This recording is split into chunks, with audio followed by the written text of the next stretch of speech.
Good morning, YouTubians. It's WBPM, Russ Sandlin, the Golden Rule. I wanted to come back to you today about a little bit about omni-channel versus multiple channels versus traditional contact centers or call centers.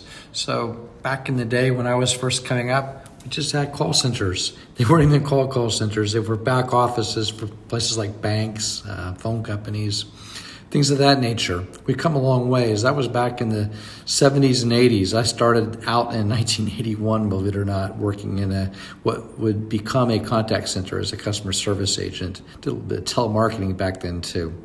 So we started out with call centers back in the day. Then in the late 1980s, early 1990s, we got more functionality with things like IVRs, and we started servicing customers in a little bit more customer-centric way. In other words, people were able to do some self-help. They were able to press buttons and get things like their balance on their credit card in the IVR. This was happening in the late 80s. We also started issuing emails. I remember back at Bank of America in the early 90s, I had a team that handled emails. So that was the advent of what I would call the beginnings of contact centers, because they were contacting us, not just calling us. So banks, in a lot of cases, led the way because they had a lot of people transacting, and there was a need to reduce costs. So having people self-help was really important to them. So moving into the late 1990s, started doing my first chat type stuff, working primarily a little bit with AT&T, but then with Dell as the internet really exploded. We started having chat support, which was really interesting. Now these were different channels. So it was channels of customer service within a contact center. We had different levels of service. It wasn't integrated in any way. But it was multi-channel contact centers. By the early 2000s, it was becoming quite mature, where you had queues of people that would work on phones, or they would work on email or chat. Not quite social yet. And sometimes they would be gated or skilled to do all of those things at the same time, which was very difficult because it was hard to amalgamate all those different channels together under one process.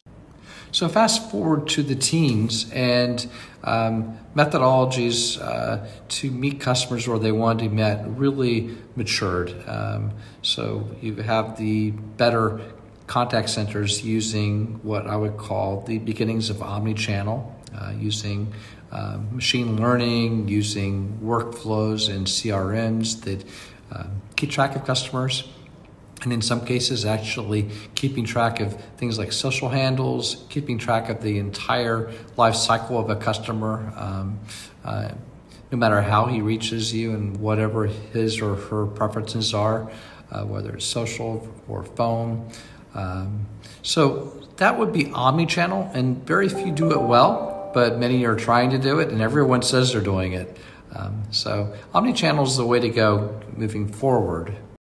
So what is the future of omni-channel? Well, it's complicated. It depends on the type of consumers you have and the type of company you have.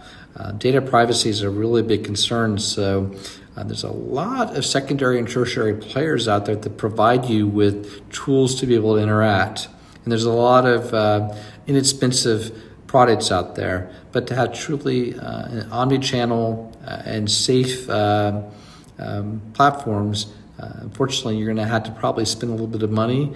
And I would recommend, if you're a big company, that you look at the Gartner Magic Quadrant top right for companies that are vetted out, that follow all the privacy standards and give that standard level of service across all channels to their customers. So there you have it: call centers, contact centers, multi-channel, and omni-channel.